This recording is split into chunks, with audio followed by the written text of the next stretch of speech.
Nadreen, आप देख रहे हैं क्राइम टाइम न्यूज। मैं हूं आपका दोस्त Khaisar Khan, bureau chief crime time news.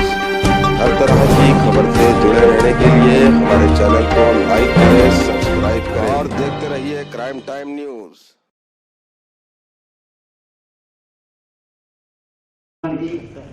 Cyberabad police కి బాగా సపోర్ట్ చేసిన గవర్నర్ అయిన ముఖ్యమంత్రి గారికి, తెలంగాణ స్టేట్, తెలంగాణ ప్రభుత్వానికి, చీఫ్ సెక్రటరీ గారికి, డీజీపీ గారికి, పబ్లిక్ రిప్రజెంటేటివ్స్ కి, మన సైబరాబాద్ సెక్యూరిటీ కౌన్సిల్ కి, NGOs, media both print and electronic media friends కి బాగా సపోర్ట్ చేసేందుకు సైబరాబాద్ పోలీస్ తరఫు నుంచి మీరందరూ కూడా పేరుగా ధన్యవాదాలు తెలుపుతున్నాను.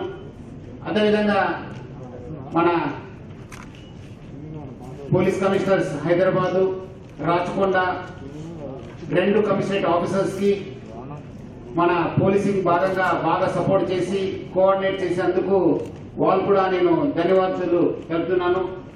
అదేవిధంగా సపోర్ట్ చేసిన జిహెచ్ఎంసి కమిషనర్ గారికి, టిఎస్ఐసి ఆఫీసర్స్ కి, హెచ్ఎండిఏ, హెచ్జిసిఎల్ ఆఫీసర్స్ కి, 3 కలెక్టరేట్స్ కి, కలెక్టర్ గారికి, హైదరాబాద్ మేడ్చల్ అండ్ రంగారెడ్డి కలెక్టర్ గారికి, అదేవిధంగా సపోర్ట్ చేసిన మన స్టేట్ పోలీస్ ఆఫీసర్స్, మన additional DG, CID, TSSP battalions madam కి, ఎఫ్ఎస్ఎల్, ఇంటెలిజెన్స్, చీఫ్ ఆఫీస్ లో పనిచేస్తున్న మన ఆఫీసర్స్ అందరూ కూడా నేను ధన్యవాదాలు తెలుపుతున్నాను.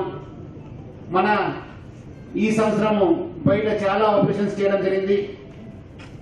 బయట పోలీస్ ఆఫీసర్స్ కూడా ముఖ్యంగా మనకు మహారాష్ట్ర, ఉత్తరప్రదేశ్, బీహార్, జార్ఖండ్, హర్యానా, రాజస్థాన్, కర్ణాటక, తమిళనాడు అక్కడ ఉన్న ఆఫీసర్స్ కూడా బాగా సపోర్ట్ చేస్తున్నారు.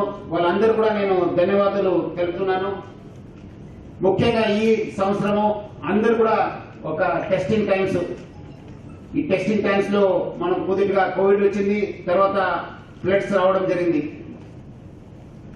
దాని భాగంగా మనకు సపోర్ట్ చేసిన ఎన్జిఓస్ కి, ముఖ్యంగా మన వాలంటీర్స్ కి, మన రాబిన్హుడ్, యంగిస్తాన్, అక్షయ పాత్ర, ఎస్సీ వాలంటీర్స్ కి, ఆఫీస్ బేరర్స్ కి అందరూ కూడా నేను పేరుగా ధన్యవాదాలు తెలుపుతున్నాను. ముఖ్యంగా మనకు ప్లాస్మా డొనేషన్ కావచ్చు, ఫుడ్ అండ్ గ్రాసరీ డిస్ట్రిబ్యూషన్ లో కావచ్చు, మన యానిమల్స్ కి ఫుడ్ ఇవ్వడంలో కావచ్చు, ముఖ్యంగా అంతిమ సంస్కారం చేయడంలో ఎవరెవరు అంతిమ సంస్కారంలో పాల్గొన్నారు వాళ్ళందరూ కూడా నేను, వాలంటీర్స్ అందరూ కూడా నేను ధన్యవాదాలు తెలుపుతున్నాను. చాలా వేళ్లలో మెడికల్ ఎమర్జెన్సీ కూడా అటెండ్ చేసినారు. వాళ్ళందరూ కూడా నేను పేరుగా ధన్యవాదాలు తెలుపుతున్నాను. ఈ ఒక కోవిడ్ టైమ్స్ లో మనకు బాగా హెల్ప్ చేసిన మొత్తం ఫిలిం ఇండస్ట్రీ కూడా నేను పేరుగా ధన్యవాదాలు తెలుపుతున్నాను. వాళ్ళు బాగా సపోర్ట్ చేసినారు. సాంగ్స్ కావచ్చు, పబ్లిసిటీ ఇవ్వడంలో కావచ్చు బాగా సపోర్ట్ చేసినారు. వాళ్ళందరూ కూడా నేను పేరుగా ధన్యవాదాలు తెలుపుతున్నాను. ఈ సంవత్సరం మన టీమ్ సైబరాబాద్ బాగా కృషి చేసింది, బాగా సపోర్ట్ చేసింది. వాళ్ళందరూ కూడా నేను టీమ్ సైబరాబాద్ పోలీస్ ఆఫీసర్స్ అందరూ కూడా నేను పేరుగా ధన్యవాదాలు తెలుపుతున్నాను. ఈ సంవత్సరం 2020 పీస్ఫుల్ ఇయర్. దాదాపు లా అండ్ ఆర్డర్ విషయానికి వస్తే ఎక్కడ కూడా అవాంఛనీయ సంఘటన జరగకుండా మన ఆఫీసర్స్ కృషి చేశారు. వాళ్ళందరూ కూడా నేను పేరుగా అభినందిస్తున్నాను. ముఖ్యంగా మొదటిగా జనవరిలో మనకు మున్సిపల్ ఎలక్షన్స్ రావడం జరిగింది. మన దగ్గర మొత్తం 14 మున్సిపాలిటీస్ ఉన్నాం. అక్కడ అన్ని చోట్ల కూడా మనము పీస్ఫుల్ ఎలక్షన్స్ కండక్ట్ చేయడం జరిగింది.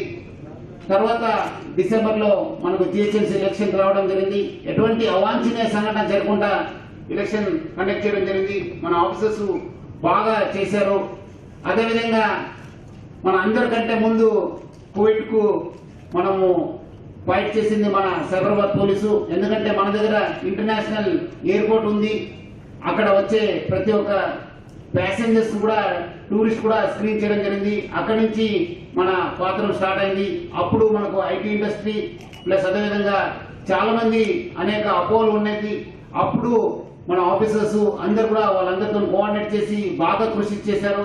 మనకు ముఖ్యంగా ఎయిర్పోర్ట్ లో మన డీసీపీ ప్రకాష్ రెడ్డి నేతృత్వంలో వచ్చిన ప్యాసింజర్స్ కావచ్చు, అక్కడ ఉన్న ఇమిగ్రేషన్ ఆఫీసర్స్ కోఆర్డినేట్ చేసి ఎవరు కూడా ఇబ్బంది కాకుండా బందోబస్తు ప్లాన్ చేయడం జరిగింది. తర్వాత గెస్ట్ వర్కర్స్ కావచ్చు, ప్లస్ అదేవిధంగా ఎవరెవరికి అవసరం ఉన్న వాళ్ళందరూ ఎస్సీ శ్రీ సజ్జనార్ గారు, వారితో పాటు ఉన్నటువంటి senior police officers, DCPs, additional DCPs, ACPs, అలాగే ఇక్కడ విచ్చేసినటువంటి ఎస్సీ ఆఫీస్ బేరర్స్ వెంకట్ మరియు శ్రీకాంత్ బడిగా గారు, అలాగే ఇక్కడ విచ్చేసినటువంటి మీడియా మిత్రులందరికీ మీ అందరికీ నా నమస్కారములు. మీ అందరికీ తెలుసు, సైబరాబాద్ సెక్యూరిటీ కౌన్సిల్ అంటే పాపులర్లీ నోన్ యాజ్ ఎస్సీ ఇది గత 14 సంవత్సరాలుగా సైబరాబాద్ పోలీస్తో కలిసి కొలాబరేట్ అయ్యి ఐటీ ఇండస్ట్రీతో పాటు చక్కటి ఇంపాక్ట్ఫుల్ ప్రోగ్రామ్స్ చేయడం జరిగింది గత 14 సంవత్సరాలుగా. అదేవిధంగా ఈ సంవత్సరం కూడా కోవిడ్ ఉన్నప్పటికీ చాలా మటుకు ఎస్సీ సైబరాబాద్ పోలీస్తో కొలాబరేట్ అయ్యి ఎన్నో ఇంపాక్ట్ఫుల్ ప్రోగ్రామ్స్ చేపట్టడం జరిగింది. ఒక చిన్న గ్లిమ్స్ ఇప్పుడు ఒక 2-3 స్లైడ్స్ ద్వారా నేను చెప్పబోతున్నాను అప్డేట్స్. ప్రతి సంవత్సరం చేసినట్టుగానే ఈసారి కూడా మనము యాన్యువల్ కాంక్లేవ్స్ అనేటువంటివి చేపట్టాము. సైబర్ సెక్యూరిటీ కాంక్లేవ్ 5.0 అంటే 5th ఎడిషన్, అలాగే ఉమెన్స్ సేఫ్టీ 2వ ఎడిషన్, అలాగే road safety and traffic management పైన మొట్టమొదటిగా under the leadership of DCP Vijay గారు ఫస్ట్ కాంక్లేవ్ చేయబట్టడం జరిగింది. ఈ అన్ని కాంక్లేవ్స్ లో దాదాపు 1500 మంది పార్టిసిపెంట్స్ అటెండ్ అయ్యారు. ఇక్కడ గమనించాల్సింది ఏంటంటే ఎంటైర్ కంట్రీ నుంచి అంటే భారతదేశం నుంచి చాలా వరకు స్టేట్స్ నుంచి ఐపీఎస్ ఆఫీసర్స్ పార్టిసిపేట్ చేశారు. దానికి సజ్జనార్ గారికి, డీసీపీ విజయ్ గారికి మరియు అనసూయ గారికి అందరికీ నా కృతజ్ఞతలు. ఇలాంటి కార్యక్రమం ఎక్కడా జరగలేదు. వేరే పోలీస్ ఆఫీసర్స్ స్టేట్స్ నుంచి వచ్చి ఇలా సెక్యూరిటీ కౌన్సిల్ లో పార్టిసిపేట్ చేయడము. మనందరికీ తెలుసు, ఎస్సీ అనేది ఒక యూనిక్ కాన్సెప్ట్. ఇండియాలోనే అంటే స్టేట్ లోనే కాదు, ఇండియాలోనే కాదు, వరల్డ్ లో ఈ కాన్సెప్ట్ సక్సెస్ఫుల్ అవ్వడానికి నేను చెప్పదలుచుకుంది ఏంటంటే మన ప్రోగ్రెసివ్ గవర్నమెంట్సే కాకుండా చక్కటి industry friendly police department like Cyberabad police. So hats off to the officers of Cyberabad police. అలాగే ఈ సంవత్సరం మనము మొట్టమొదటిగా హ్యాకథాన్ అనేది ఒకటి చేపట్టాము road safety and traffic management మీద. It was 36-hour hackathon which was conducted in T hub. అలాగే ఒక వాకథాన్ కూడా చేసాము రోడ్ సేఫ్టీ అవేర్నెస్ కోసము. మోర్ దాన్ 2000 అంటే 2000కు పైగా పార్టిసిపెంట్స్ అటెండ్ అయ్యారు ఆ రోడ్ సేఫ్టీ వాకథాన్ లో. అదేవిధంగా ఉమెన్స్ ఫోరం మన ప్రత్యూష ఉమెన్స్ ఫోరం లీడర్, అలాగే డీసీపీ అనసూయ గారు, వీరిద్దరి లీడర్షిప్ లో మనకి మార్గదర్శక్ అనే ప్రోగ్రామ్ ని 4 బ్యాచ్లు చేశాం ఈ సంవత్సరంలో. సో ఆ 4వ బ్యాచ్ తో కలిపి టోటల్ గా ఇప్పుడు 760 మంది మార్గదర్శక్స్, మనకు ట్రైన్ మార్గదర్శక్స్ ఉన్నారు ఐటీ ఇండస్ట్రీ మరియు ఫార్మా ఇండస్ట్రీ అన్ని ఇండస్ట్రీస్ కలిపి. అదేవిధంగా ఉమెన్స్ ఫోరం లో రేడియంట్ హైదరాబాద్ అని ఒక నైట్ వాక్ కూడా నిర్వహించాము ఈ సంవత్సరము. మీ అందరికి సీ షటిల్స్ బాగా పరిచయం, మీ అందరికి తెలుసు. సో ఈ సంవత్సరం మరొక she shuttle 8th she shuttle launch చేయడం జరిగింది మన గార్కార్ కోకాపేట్ నుంచి హైటెక్ ఎంఎంటీఎస్ వరకు. దట్ వాజ్ స్పాన్సర్డ్ బై గార్కార్. అదేవిధంగా సెక్యూరిటీ ఫోరంలో టాక్టికల్ ట్రైనింగ్ 9th బ్యాచ్ నిర్వహించడం జరిగింది. అదేవిధంగా virtual awareness programmes, training sessions. అంటే ఈ కోవిడ్ సిచ్యువేషన్ వచ్చినప్పటికీ entire IT industry, IT companies work from home చేసినప్పటికీ కూడా మన ఏవైతే చక్కటి కార్యక్రమాలు ఉన్నాయో, అవేర్నెస్ సెషన్స్ ఉన్నాయో, అది ఎందుకు ఆపడము, మనం వర్చువల్ ప్లాట్ఫామ్ లో చేయాలి. Whole world is moving towards virtual platform అని చెప్పేసి మనము కంటిన్యూ చేస్తూనే వచ్చాము. అది ఎప్పుడైతే ఆ లాక్డౌన్ స్టార్ట్ అయిందో ఒక మంత్ బ్రేక్ ఇచ్చాము. ఆ తర్వాత ఏప్రిల్ నుంచి మనం అన్ని వర్చువల్ సెషన్స్ మొదలు పెట్టడం జరిగింది. అదేవిధంగా రోడ్ సేఫ్టీ పైన, ట్రాఫిక్ మేనేజ్మెంట్ పైన 2 షార్ట్ ఫిల్మ్ కాంటెస్ట్ నిర్వహించడం జరిగింది. సో ఈ వింగ్ కింద మనం వేరియస్ యాక్టివిటీస్ టేకప్ చేయడం జరుగుతుంది. మహిళా భద్రతకు కానీ, చిన్నపిల్లల భద్రతకి సంబంధించి కానీ. సో దాంట్లో ముఖ్యంగా మనము షీ టీమ్స్ గురించి మాట్లాడితే గత సంవత్సరంలో మనము చాలా అవేర్నెస్ సెషన్స్ కానీ, తర్వాత డెకా ఆపరేషన్స్ కానీ చేయగలిగినాం. కానీ ఈ ఇయర్లో లాస్ట్ ఇయర్ 2313 అవేర్నెస్ ప్రోగ్రామ్స్ చేస్తే ఈ ఇయర్లో 1148 అవేర్నెస్ ప్రోగ్రామ్స్ చేయగలిగాము. ఎందుకంటే స్కూల్స్, కాలేజెస్ అవి లేకపోవడం వల్ల. సో దాంట్లో 1,09,015 మందిని మనం కవర్ చేయగలిగాము. అదేవిధంగా మనకి వేరియస్ మీన్స్ నుండి మనకి వచ్చిన కంప్లైంట్స్ పోయిన సంవత్సరంలో 2,383 అయితే ఈ సంవత్సరంలో 1,811 పెటిషన్స్ రావడం జరిగింది. వీటిల్లో అన్నింటిలో కూడా మనము యాక్షన్ తీసుకొని చాలా వాటిల్లో వార్నింగ్ అది ఇచ్చి మనము పెటిషన్స్ క్లోజ్ చేయడం జరిగింది. కానీ కొన్ని పెటిషన్స్ లో మాత్రం ఒక 176 పెటిషన్స్ లో ఎఫ్ఐఆర్స్ చేయడం జరిగింది. అదేవిధంగా 302 మంది మీద పెట్టి కేసెస్ చేసి వాడి మీద నిఘా పెంచడం జరిగింది. అదేవిధంగా వీళ్ళందరినీ కూడాను రెస్పాండెంట్స్ ని కౌన్సిలింగ్ కి కూడా పిలిచి వాళ్ళకి సత్ప్రవర్తన గురించి చెప్పడం కూడా జరిగింది. అదేవిధంగా ఈ సంవత్సరంలో మనము 31 చైల్డ్ మ్యారేజెస్ ని కూడా స్టాప్ చేయడం జరిగింది షీ టీమ్స్ ద్వారా. లాస్ట్ ఇయర్ 13 చైల్డ్ మ్యారేజెస్ ఆపితే ఈ సంవత్సరం అది 31కి మారింది. డేటా ఆపరేషన్స్ పోయిన సంవత్సరంలో మనం 3,669 డేటా ఆపరేషన్స్ చేస్తే ఈ సంవత్సరంలో 1,765 డేటా ఆపరేషన్స్ చేశాము. పోయిన సంవత్సరంలో మనము 306 మందిని రెడ్ హ్యాండెడ్గా పట్టుకుంటే డేటా ఆపరేషన్స్ లో ఈ సంవత్సరంలో 93 మందిని మాత్రమే పట్టుకోగలిగాము. కోవిడ్ మూలంగా మనకి ప్రజలు బస్ స్టాపుల్లో అక్కడ సంచరించడం అన్నది తగ్గిపోవడం వల్ల ఇది ఈ రకంగా జరిగింది అనేసి ఈ సందర్భంగా చెప్పదలుచుకున్నాను. అవేర్నెస్ ప్రోగ్రామ్స్ కి వస్తే 1,148 అవేర్నెస్ ప్రోగ్రామ్స్ లో మనం విలేజెస్ లో అక్కడ వెళ్ళి చేసినప్పుడు కళాబృందంతో 156 సందర్భాల్లో కళాబృందంతో ఒక అవేర్నెస్ చేయడం జరిగింది. వీళ్ళు ఆటలు పాటలతో స్కిట్స్ తో various crimes against women children, తర్వాత డ్రంకన్నెస్ మీద వీటన్నిటి మీద కూడా వీళ్ళు అవగాహన కల్పిస్తూ ఉంటారన్నమాట. సో అదేవిధంగా women and children safety wing కింద ఆపరేషన్ స్మైల్, ఇందాక మన సిపి గారు చెప్పినట్టు మనకి నిరంతరం ఆపరేషన్ స్మైల్ అన్నది నడుస్తూ ఉంటుంది. సో దాని కింద మనం గత సంవత్సరం కంటే ఈ సంవత్సరం కొంచెం మనకి ఫిగర్స్ తక్కువ అయినాయి. సో ఆపరేషన్ స్మైల్ లో మనము లాస్ట్ ఇయర్ చేసిన దానికంటే ఈ ఇయర్ జస్ట్ 130 చిల్డ్రన్ ని రెస్క్యూ చేయగలిగాము. లాస్ట్ ఇయర్ ఆపరేషన్ స్మైల్ జనవరిలో ఏదైతే జరుగుతుందో దాంట్లో 404 మంది పిల్లల్ని రెస్క్యూ చేశాము. 217 ఎఫ్ఐఆర్స్ వీళ్ళ మీద చైల్డ్ లేబర్ కింద ఎఫ్ఐఆర్స్ ఎవరైతే పిల్లల్ని పనిలో పెట్టుకుంటున్నారో వాళ్ళ మీద చేయడం జరిగింది. తర్వాత ఆపరేషన్ ముస్కాన్ ఏదైతే జూలైలో వచ్చింది అది మనము ఏమీ చేయలేకపోయాము కోవిడ్ నిబంధనల మూలంగా. మళ్ళీ ఈ సంవత్సరం మళ్ళీ జనవరి 1 నుండి మళ్ళీ ఆపరేషన్ స్మైల్ అన్నది మనం స్టార్ట్ చేయబోతున్నాము. సో అదే కాకుండా నెక్స్ట్ వచ్చేసి ఆసరా అనే కార్యక్రమం కూడా మన దగ్గర ఉంది. అంటే రోడ్ మీద భిక్షాటన చేస్తూ సీనియర్ సిటిజన్స్ ఎవరైతే రెస్క్యూస్ ఉంటారో వాళ్ళని కూడా మనం పికప్ చేయడం జరుగుతుంది. సో ఈ సంవత్సరం ఒక 3 మాత్రమే రెస్క్యూ చేయగలిగాము. ఇది కాకుండా భరోసా సెంటర్ అన్నది ఏరియా హైయెస్ట్. ఈ సంవత్సరం చూసుకుంటే 9,016 కేసులు నమోదు చేయడం జరిగింది. గత సంవత్సరం 8,553 కేసులు, దాంట్లో 463 కేసెస్లు పెరగడం జరిగింది. అదేవిధంగా ప్రాపర్టీ క్రైమ్ డిటెక్షన్ చూసుకుంటే 918 కేసులు గాను 456 కేసులు డిటెక్ట్ అయినాయి. 50% డిటెక్షన్, 65% రికవరీ ఉంది. మాకు 6,91,00,000 గాను 4,52,00,000 ప్రాపర్టీని రికవర్ చేయడం జరిగింది.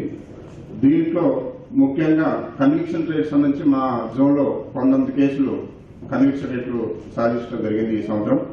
అదేవిధంగా హైయెస్ట్ గా పీడీ యాక్ట్ కేసులు 34 కేసులు ఈ సంవత్సరం వేయడం జరిగింది. ఆల్రెడీ ఇంకొక 8 కేసులు ప్రోగ్రెస్ లో ఉన్నాయి. తర్వాత 7,269 సీసీటీవీ కెమెరాలు ఈ సంవత్సరం మా జోన్ లో ఏర్పాటు చేయడం జరిగింది. ఇంకా దాదాపుగా 1,000-1,200 కెమెరాస్ షార్ట్ చేస్తున్నాము. తర్వాత గేమింగ్ యాక్ట్ లో 80 కేసులు, మటకా కేసులు 2, పీటా కేసులు 17, ఎన్డీపీఎస్ యాక్ట్ కేసులు 19, గుట్కా కేసులు 34 ఈ కేసులు నమోదు చేయడం జరిగింది. ముఖ్యంగా మీ అందరికీ తెలుసు ఈ మాదాపూర్ జోన్లో ఇంపార్టెంట్ కేసులు చాలా వరకు మేము డిటెక్ట్ చేసినాము. దాదాపు 70% గ్రేవ్ కేసెస్లో డిటెక్షన్ ఉంది మాకు. ముఖ్యంగా సీలం శ్రీనివాస్ కేసు మియాపూరు, ఆవుల Kiran Kumar HB offender KPHB, అదేవిధంగా డిజిటల్ రిలయన్స్ కేసు మియాపూరు, ఈ కేసులను కూడా అదేవిధంగా ముఖ్యంగా రాయదుర్గంలో నంది హిల్స్లో ఉన్న నేపాలీ మత్తు మంది ఇచ్చి చంపిన కేసులో మొత్తము 7 అరెస్ట్ చేయడం జరిగింది. ఇంకా స్టిల్ వాళ్ళు జైల్లో ఉన్నారు. ఒక 2 మాత్రం నేపాలీలు పోవడం జరిగింది. దాంట్లో 6 మీద పీడియాక్ ప్రపోజల్ పంపించడం జరిగింది. ఇంకా ముఖ్యంగా ఈ సంవత్సరం దాంట్లో చూసుకుంటే ముఖ్యంగా అవంతికా రెడ్డి కేసు, అమ్మాయి వాళ్ళ హస్బెండ్ హేమంత్ కుమార్ని వాళ్ళ ఓన్ ఫాదర్స్ మదర్ వాళ్ళ రిలేటివ్స్ చంపిన దాంట్లో 18 మందిని మేము అరెస్ట్ చేయడం జరిగింది. దీంట్లో 76 మంది విట్నెసెస్ ని సైట్ చేసి 39 పేజీల ఛార్జ్షీట్ ని వితిన్ 86 డేస్, అంటే మాకు టైం గ్రేవ్ కేసులో 90 డేస్ లోపల మేము ఛార్జ్షీట్ చేయాలని చెప్పి సిఆర్పిసి ప్రకారంగా 86 రోజుల్లోనే గత సోమవారం 21వ తారీఖు నాడు మేము ఛార్జ్షీట్ వేయడం జరిగింది. ఈ కేసులో గవర్నమెంట్ వాళ్ళు ఫాస్ట్ ట్రాక్ కోర్టు కూడా ఏర్పాటు చేయడం జరిగింది. 9th additional district session judge court Rangareddy at LB Nagar, ఆ కోర్టు డిసిగ్నేటెడ్ కోర్టుగా ఏర్పాటు చేయడం జరిగింది. స్పెషల్ పబ్లిక్ ప్రాసిక్యూటర్ కూడా డైరెక్టర్ ఆఫ్ ప్రాసిక్యూషన్స్ కూడా శ్రీ కె చంద్రశేఖర్, కట్టాన్ చంద్రశేఖర్ గారు, ఈయన X PP Rangareddy district retired PP. మీకు శ్రీనివాస్ రెడ్డి ఎవరైతే మర్డర్ కేసులో ఉరి శిక్ష వేసిన కేసులో ఈ న్యాయవాది గారే పీపీ గారే దాంట్లో మనకు ప్రాసిక్యూషన్ సైడ్ ఉన్నాడు, ఆ న్యాయవాది గారినే ఈ కోర్టులో అపాయింట్మెంట్ చేయడం జరిగింది. దీంట్లో పిఆర్సీ నంబర్ కూడా వచ్చింది 149/2020 పిఆర్సీ నంబర్ కూడా వచ్చింది. నిన్న ఈ కేసు ఎవిడెన్స్ ఉండే appearance from the Chanchalguda jail నుంచి 18 మందిని కూడా ఎల్బీనగర్ కోర్టులో హాజరుపరచడం జరిగింది. కోర్టు వారు నెక్స్ట్ జనవరి 1 కి ఈ కేసుని ట్రయల్ కోసం వేయించండి. ఈ ఫాస్ట్ ట్రాక్ కోర్టు వారి షెడ్యూల్ ప్రకారంగా ఈ కోర్టు కూడా ఫాస్ట్ ట్రాక్ చేయడం జరుగుతుంది. These are the from Madhapur zone. Thank you sir. Police Cyberabad లో 10 ట్రాఫిక్ పోలీస్ స్టేషన్ మరియు ఒక ట్రాఫిక్ ట్రైనింగ్ ఇన్స్టిట్యూట్ తో పనిచేస్తుంది. ఈ సైబరాబాద్ లిమిట్స్ లో గత 5 సంవత్సరాల్లోనే 12 లక్షల కంటే ఎక్కువ వాహనాలు కొత్తగా రిజిస్ట్రేషన్ అయినాయి. దాంతోపాటు ఈ సైబరాబాద్ ముఖ్యంగా ఈ ఐటీ కారిడార్ ఏరియాలో చాలా ముఖ్యమైన ప్రాజెక్టులు, రోడ్ ఇంప్రూవ్మెంట్ ప్రాజెక్టులు, ట్రాఫిక్ ఇంప్రూవ్మెంట్ ప్రాజెక్టులు జిహెచ్ఎంసీ తరఫున జరుగుతూ ఉన్నాయి. ఇవే కాకుండా వాతావరణంలో వచ్చే వివిధ ప్రకృతి వికోపాల మధ్య కూడా పోయిన ఈ సంవత్సరం 2020 సంవత్సరంలో మన సైబరాబాద్ ట్రాఫిక్ పోలీసు సిబ్బంది మొత్తం, మన అధికారులు సిబ్బంది అందరూ కూడా ఈ వర్షాకాలంలో, తర్వాత ఈ ప్రవాహ పరిస్థితుల్లో, తర్వాత ఈ ఎండాకాలంలో కూడా, తర్వాత ఎలక్షన్స్ మరియు ఇతర పెద్ద ఈ ఈవెంట్లలో కూడా చాలా చక్కగా వాళ్ళు ట్రాఫిక్ మేనేజ్మెంట్ నిర్వహించారు. కాబట్టి ఈ సంవత్సరము ముఖ్యంగా కోవిడ్ లాక్డౌన్ పరిస్థితిలో కూడా వేలాది సంఖ్యలో ప్రభుత్వ ఆదేశాల ప్రకారంగా ఆదేశాలను ఉల్లంఘిస్తూ బయట తిరిగే వాళ్ళ ప్రజల వాహనాలను సీజ్ చేయడం కావచ్చు, వాళ్ళ కౌన్సిలింగ్ ఇవ్వడం కావచ్చు, లాక్డౌన్ని పకడ్బందీగా ఇంప్లిమెంట్ చేసే విషయంలో మరియు తర్వాత ఈ రోడ్ యాక్సిడెంట్ ని ప్రివెంట్ చేసే విషయంలో మరియు ట్రాఫిక్ మేనేజ్మెంట్ లో కూడా మన సైబరాబాద్ ట్రాఫిక్ పోలీస్ సిబ్బంది పకడ్బందీగా పనిచేయడం ద్వారా ఈ సంవత్సరం ఎక్కడ కూడా పెద్దగా ట్రాఫిక్ కంజెషన్ కానీ అట్లాంటిది ఎక్కడ కూడా మన దృష్టికి రాలేదు.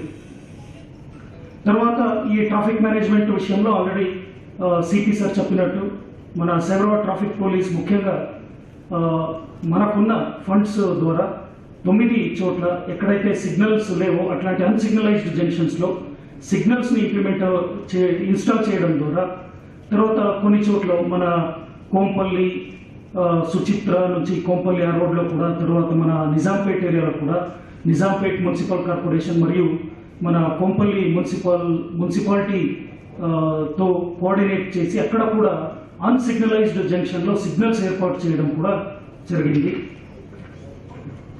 ఈ సంవత్సరము ఈ రోడ్ సేఫ్టీకి వస్తే ముఖ్యంగా పోయిన సంవత్సరము ఈ రోడ్ యాక్సిడెంట్లలో 809 ఫేటల్ రోడ్ యాక్సిడెంట్స్ జరిగితే వాటిలో 800 ప్యాసింజర్స్ వచ్చిన వాళ్ళందరినీ కూడా క్వారంటైన్ కి పంపించడం జరిగింది. మార్చ్ నుంచి సుమారుగా 30,000 మందిని వరకు కూడా ఫస్ట్ ఫేజ్ లో మనం క్వారంటైన్ కి హోటల్స్ కి తరలించడం జరిగింది. ఆ తర్వాత మైగ్రెంట్ లేబర్ ఇష్యూస్ కూడా ఎయిర్పోర్ట్ తర్వాత మిగతా ఇండస్ట్రీస్ లో పనిచేసే వాళ్ళందరినీ కూడా నోట్ డౌన్ చేసుకొని రెస్పెక్టివ్ ట్రైన్స్ లో వాళ్ళు పంపించడం జరిగింది. అదేవిధంగా ఇయర్ ఎండ్ లో ఫ్లడ్స్ టైంలో ముఖ్యంగా మైలాదేవపల్లి ప్రాంతంలో పల్ల చెరువు, అప్ప చెరువు అక్కడ తెగిన సందర్భంలో పోలీస్ సిబ్బంది సిపి గారి నేతృత్వంలో ఎవాక్యుయేషన్ రిలీఫ్ ఎఫర్ట్స్ లో ముందుండి చాలా వరకు ప్రాణ నష్టము మరియు ప్రాపర్టీ నష్టం జరగకుండా బందోబస్తు నిర్వహించడం జరిగింది. అదేవిధంగా ఒక మంచి ఇండస్ట్రియల్ అట్మాస్ఫియర్ కలిగించే విధంగా ముఖ్యంగా కొత్తూరు, మైలాదేవపల్లి, కాటేదాను, తర్వాత గగన్ పహాడ్, శంకర్పల్లిలో కొత్త రైల్వే కోచ్ ఫ్యాక్టరీ కొండకల్లో, తర్వాత విల్స్పన్ కంపెనీ ఎక్స్పాన్షన్, షాబాద్లో, చందన్వల్లిలో ఇవన్నిటి కూడా ఒక మంచి ప్రశాంతమైన ఇండస్ట్రీస్ డెవలప్ అయ్యే విధంగా అట్మాస్ఫియర్ కల్పించడంలో ఈ సంవత్సరము మనము బందోబస్తు ఏర్పాటు చేసినాము. అదేవిధంగా ఇంపార్టెంట్ విఐపి విజిట్స్ ప్రెసిడెంట్ గారు కన్నా శాంతివనంకి వచ్చారు. అదేవిధంగా వైస్ ప్రెసిడెంట్ గారి బందోబస్తు వివిధ విఐపీస్ ఎయిర్పోర్ట్ కి రావడం జరిగింది. వాళ్ళందరూ కూడా బందోబస్తు నిర్వహించడం జరిగింది. ఈ సంవత్సరము ఎక్కడ కూడా కమ్యూనల్ ఇష్యూస్ కాకుండా 100% ఎటువంటి కమ్యూనల్ డిస్టర్బెన్సెస్ లేకుండా మనము చూసుకోవడం జరిగింది. రౌడీయిజం కూడా కంట్రోల్ చేయడానికి ప్రయత్నించాము. పీడియాక్ట్ కూడా 15 మంది పైన పెట్టడం జరిగింది.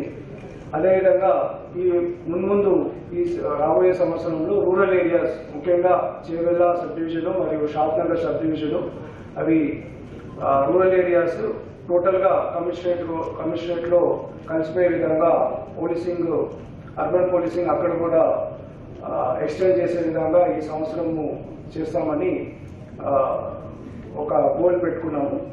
So we'll work towards creating a uniform policing infrastructure in rural areas of Shadnagar and Chevella. Thank you. Thank you, Prakash.